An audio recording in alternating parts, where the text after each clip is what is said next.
gotta be one of your favorite movies, huh? Yes, it is absolutely one of my favorite movies. I can't tell you. It's so great. Back to the Future is the best, well-honed piece of entertainment of the 80s. It is quite nearly a perfect film, and I never say that. The only film that I can say is actually perfect is The Empire Strikes Back.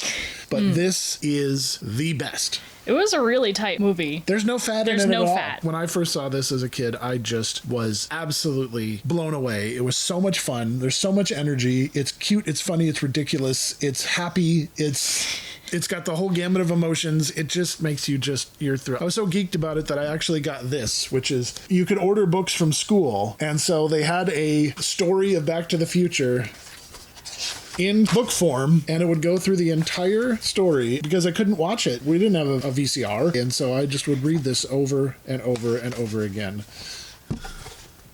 Oh, yeah, I would just live in this. So what were your impressions watching this? Well, as you and maybe some of our viewers know, I am a psychology nerd. Yes. So I was looking at it from that perspective. I found it fun that they added that little tidbit that his mom has a thing for him. My mom is the hots for me. That is a psychological thing that happens where nurses start to like have feelings for patients. The Florence Nightingale effect. Yeah, because like you care for them and then you start having feelings. And that's a cool thing that was added. Pretty much every single thing that was surrounding these characters, it makes sense. Yep. To who they would be, who they would turn into. That's one of the reasons why I love psychology. That's why I write the way that I do. I love to look at the people's lives and see where they go, why they are the way they are, what they can take from it and what they can use with it. You know, it's like all of these characters had opportunities to do something great, and at first they didn't. But then as their life changed, they changed. They were completely different people. There's only two characters in the movie that don't change at all. Jennifer and Mr. Strickland, the principal. Oh, yeah. Well, he didn't need to change. That was funny. Right. Everybody else has a great arc. And that's what's fantastic about this movie is Bob Gale did such a great job writing this. He worked with Robert Zemeckis to craft this story. There is so much setup, so much payoff. Everything works. It's just, it's nearly the perfect movie. Why do I say nearly? Because I don't really like it that Marty swears a lot. Not the biggest fan. Yeah. Minor complaint as far as movies go. I love that we meet everybody in 1985.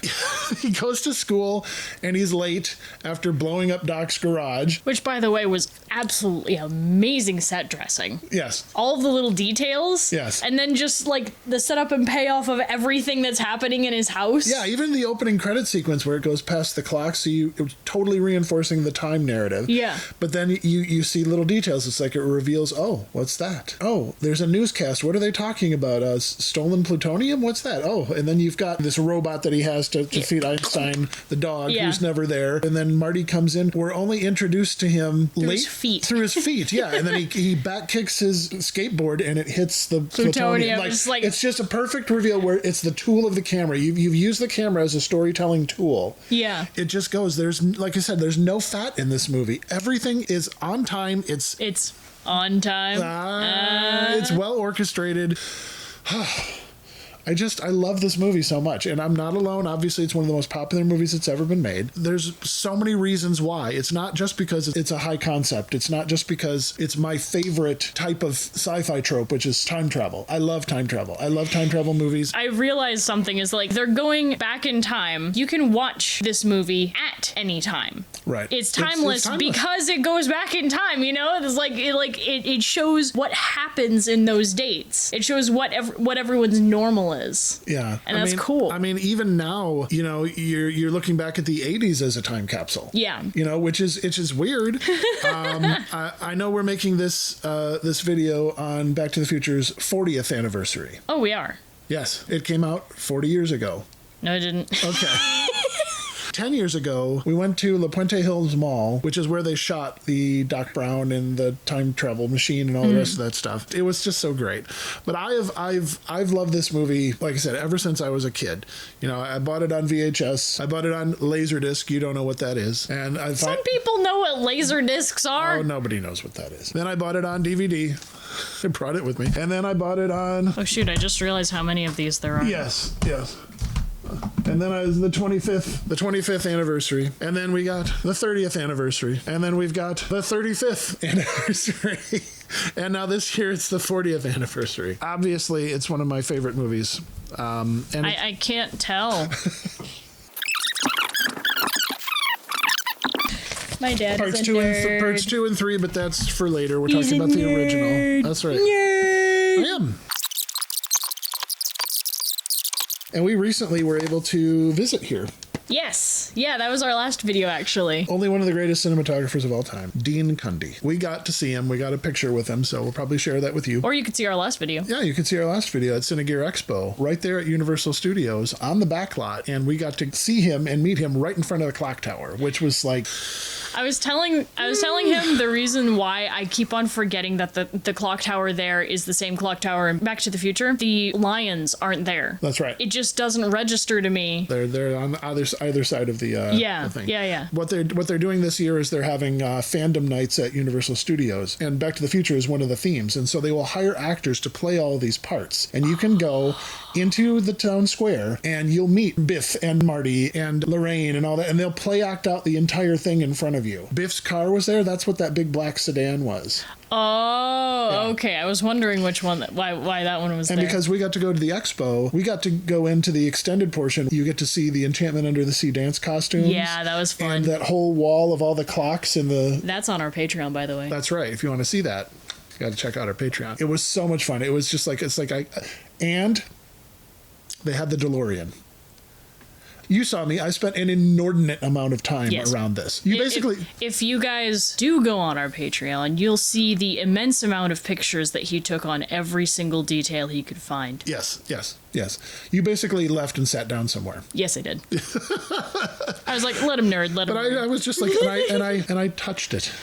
And I was like, you don't understand how much this just soared into my heart. I think that you touching the DeLorean would probably be me if we ever go to the How to Train Your Dragon land and I get to touch Toothless. Like, it'll have the same effect. But this movie has endured, for decades. And the reason why is it touches on everything. I mean, the main character is a teenager in high school. Everybody's been a teenager in high school. Yep. And then everybody doesn't understand and can't get along with their parents. Yeah, generational differences and stuff like that. Oh, God, everything about this works. It's just amazing. The music is great. Alan Silvestri, who's the composer, he does the big bombast, and it's just, I remember in the making of documentary, he was worried that it was just too much. Yeah, and Robert Zemeckis was just like, no, go bigger. And he's like, okay. He said, the bigger the music, the bigger they'll think our little movie is. So... Whew, all right, gotta calm. So what I love about this movie is Marty is scared that he's going to turn out like his old man. Yeah. And then he actually meets him, which is one of the most hilarious scenes in the movie when he sees him and says, McFly, and then they both look like that. And he's just like... He's right there. That's my dad. And when he hits Biff, and then Biff rises up, and then you see just above, where you can see his eyes. It's just absolutely perfect. But his dad has an arc from a helpless dweeb until he's protecting someone. He cares about Lorraine. Let's talk about that absolutely pivotal scene. Okay, so Marty's his favorite scene. Marty's taking his mom out to a date, and it's really weird and awkward. And he thinks his mom is just pure as the driven snow. And I think the thing was when she took off her coat and she was wearing a strapless dress that he's like, oh, yeah. And then she kisses him, and he's just like stone cold, like. And she's just all color left his face. She's like, this is so wrong. Somebody's coming, and then who's coming? Biff. Oh my God. He's such they were expecting his George, dad. Yeah. Because they set this all up so that George could rescue Lorraine from Marty. Yeah. But instead, Marty gets taken out by Biff, and Biff starts taking advantage of Lorraine. And George steps up to there and realizes that it's Biff, not Marty. And then he's got this moment. Marty's locked in the car trunk, and there's no way he can help his dad. And his dad sees Lorraine in trouble, and she looks at him, and he looks at her, and he looks at Biff. And that moment where he just curls his fist, he realizes what he has to do. And he just knocks him out. And he goes to the floor, and he's just like shaking. He's so nervous because he just did that. And he grabs her hand and picks her up, and they just walk off together. And in that moment, everything is perfect. Everything is good.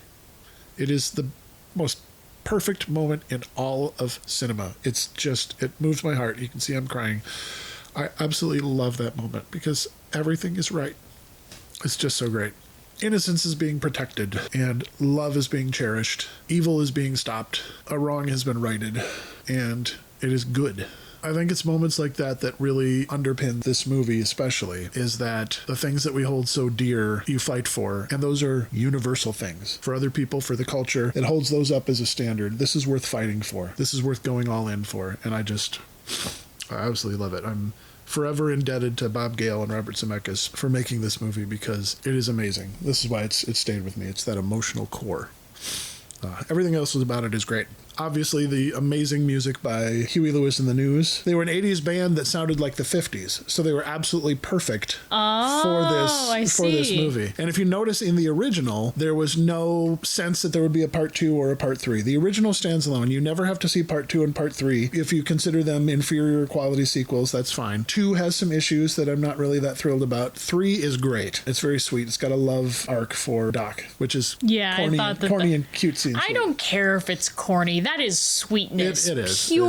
Pure sweetness. I remember when I saw this, I never thought there would be another one. And then 4 years later, Back to the Future Part 2, I saw the trailer for that and I'm like, and I don't know if it was part 2 or part 3 that I took your mother out to see.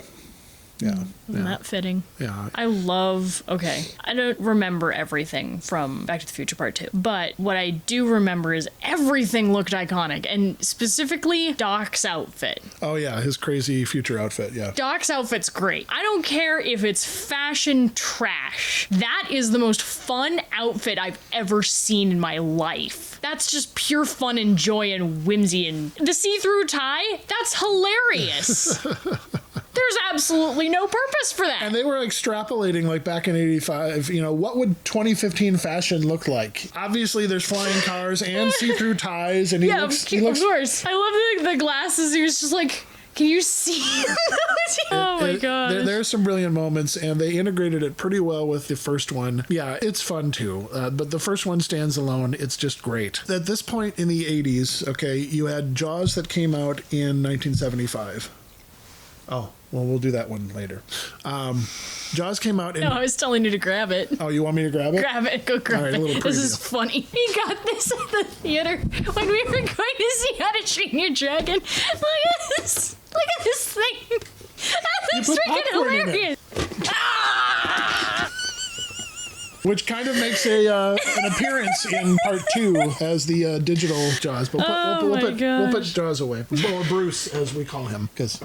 What? That's Spielberg's lawyer. That's what he called the shark. It was Bruce because that's the name of his lawyer. Because he didn't like him? Because he's a lawyer. Oh. I was looking at the characters like I was saying before. I like that you can tell where their head's at. And you said that Doc even changed at the end, where he was a little bit more considerate and less like eccentric. Manic, yeah. Yeah, because he was just understanding what just happened for him. And that was something that he clearly had to hold back. And to think that he was anticipating this moment for so long. Right. And he had everything planned out just so that he can reassure Marty at the end. Yeah, and he would have. He would have had to play out his own death scene so that it would be believable enough for Marty to go back so that the time loop wouldn't have destroyed itself. Yeah. And then, that great little flourish of diddly-doo, and his eyes come up. All of us were just like, oh, you're alive.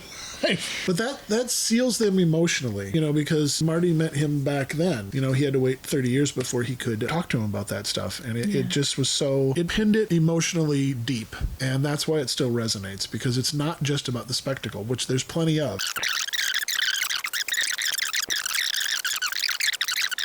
And, if you've... Oh, yeah, I went over. So instead of watching little YouTube clips of it or memes or whatever, you should actually just watch it. Yeah. All of this buildup wasn't like us just really liking it. I barely even have to tell you, please put down your phone, because you won't be able to watch your phone. You'll be so compelled to watch it. Like everything just keeps moving. I'm not saying as much, not because there's nothing to say, but that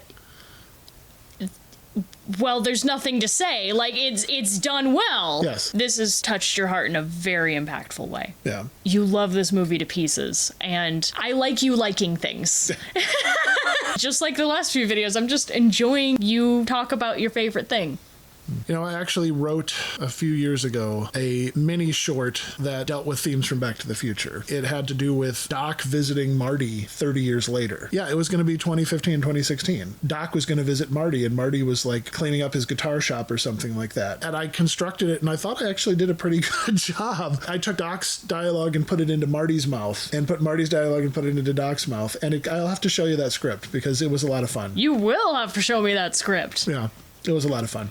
And if you do find popcorn kernels in my mouth. Yeah, we had popcorn when we watched the movie. we could put it on our Patreon too. The popcorn? No, your script. Maybe. Maybe. We'll see. The stories we want to make just as emotionally compelling as this. But the thing about this movie versus movies that are coming out now is that if you underpin it with relatable emotion, you will engage people's interests. They won't be looking at their phone. They'll be looking at the movie because they care. And if they care, they'll stay. Whew, I'm spent, and it's late. But yeah, thank you for spending time with us. We really love doing this channel, and we just want to reach out to you and ask that if you like what we do, you would just actually like it. Yeah. And share it. And subscribe so yeah. you can get notifications when we put out new videos. And yeah, join our Patreon if you want to nerd out on all things Back to the Future and all the other things that we've put out there. It's exclusive just for you if you back us, and we would really appreciate it if you would. So thank you for going on this journey with me. And don't worry. You'll go on journeys with me. Oh, no. More ponies are yet to I thought come. ponies were. Yeah, were ponies in the are going to be involved. But I don't have to if.